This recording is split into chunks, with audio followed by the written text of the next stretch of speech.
हमने तो अगर हमारी रेंज वहां ना भी हुई और अब हम पे कुछ किसी ने बुरी नजर से देखा तो हमने तो बगैर सोचे समझे भारत पे, मुंबई पे अटैक कर देना है, न्यू दिल्ली पे कर देना है, हमने तो छोड़ना नहीं है। सही। हाँ, देखी जाएगी बाद में जो छोड़ना कुछ भी चाहिए होगा। भी नहीं। अगर हमारे पास और कोई रास्ता नहीं होगा, अगर अमेरिका हमारे कोई हमला करता है, जो कि नामुमकिनात में से मैं फिर वही कह रहा हूँ, लेकिन ये बात जान लेनी चाहिए तमाम दुनिया को कि अगर खुदा ना खासा पाकिस्तान पे किसी ने बुरी आंख से निकाह डाली, इस वक्त हमारी रेंज में अमेरिका भी नहीं और ना इसराइल है, लेकिन अगर कोई सूरत हाल ऐसी डेवलप होती है तो पाकिस्तान के पास और कोई ऑप्शन नहीं होगा कि वो भारत में जहां उसका दिल चाहता है हमला करेंगे।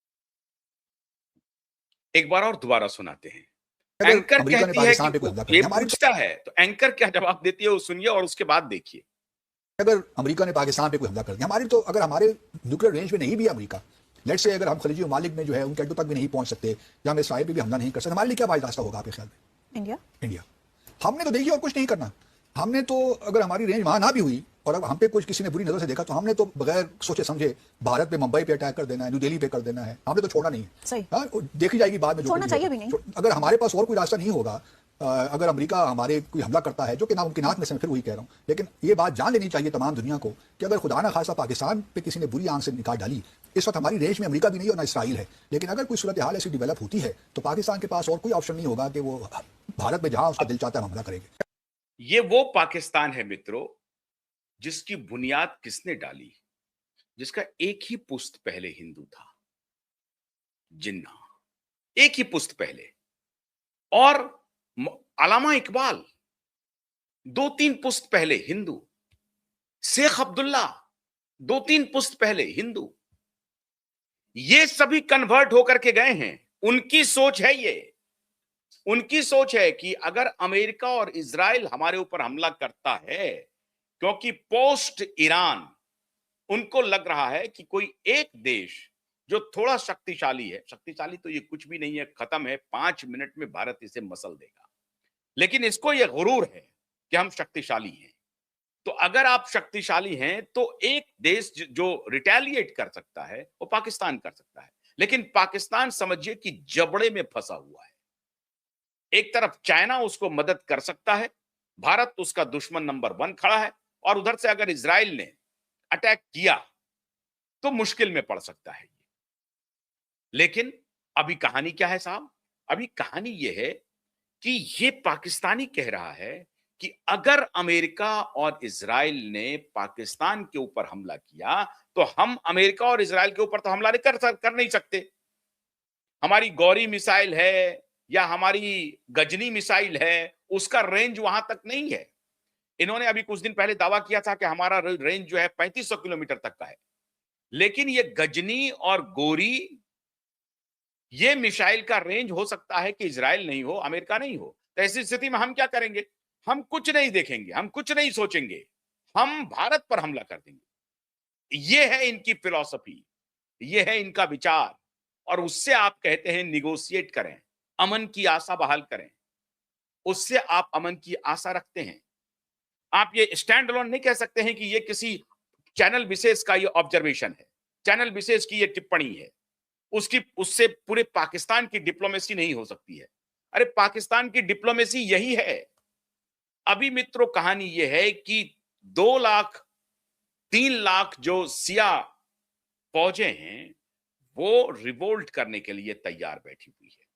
उसमें से करीबन 1 लाख फौज को इन्होंने सैलरी बढ़ा करके, वजीफा दे करके और सारे सरकारी सुविधा मुहैया करा करके उनके रिवोल्ट को रोका हुआ है मौलाना मुनीर।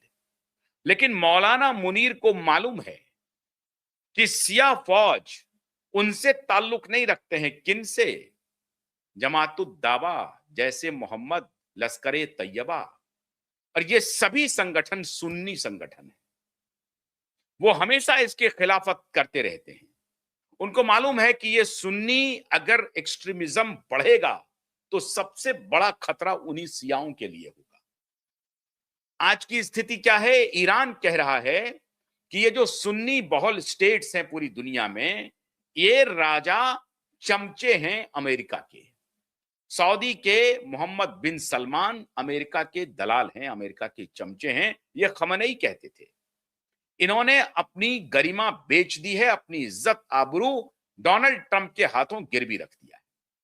आपको याद होगा कि जब डोनाल्ड ट्रंप राष्ट्रपति बनते हैं तो पहली दूसरी जो यात्रा थी उनकी, वो सऊदी की यात्रा थी, मतलब मिडिल ईस्ट की यात्रा थी।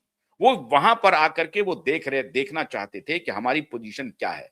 हमारा डॉलर कमजोर हो सकता है अगर इन्होंने चाइना के साथ डॉलर में कारोबार नहीं किया, अन्य देशों के साथ अगर डॉलर में कारोबार इन्होंने बंद कर दिया तो दिक्कत हो सकती है। तो वो डॉलर की ताकत बढ़ाने के लिए डोनाल्ड ट्रंप सबसे पहले सऊदी अरब को चुनते हैं अपनी यात्रा के लिए। और अब डोनाल्ड ट्रंप का दबाव है सऊदी अरब पे, यूनाइटेड अरब अमीरात पे, कि तुम ईरान के खिलाफ मोर्चा संभालो नहीं तो तबाह हो जाओगे। कहानी सिंपल है, अमेरिका अपनी हथियार बेचेगा डॉलर में, हर तरह से अमेरिका फायदा पहुंचेगा। अमेरिका हथियार बेचेगा सऊदी अरब को, अमेरिका हथियार बेचेगा यूनाइटेड अरब अमीरात को, और पाकिस्तान को कहेगा कि तुम युद्ध में शामिल हो जाओ यूनाइटेड अरब अमीरात के साथ। हालात यह है मित्रों कि सऊदी प्रिंस मोहम्मद बिन सलमान मौलाना मुनीर से नफरत करते हैं। क्यों नफरत करते हैं?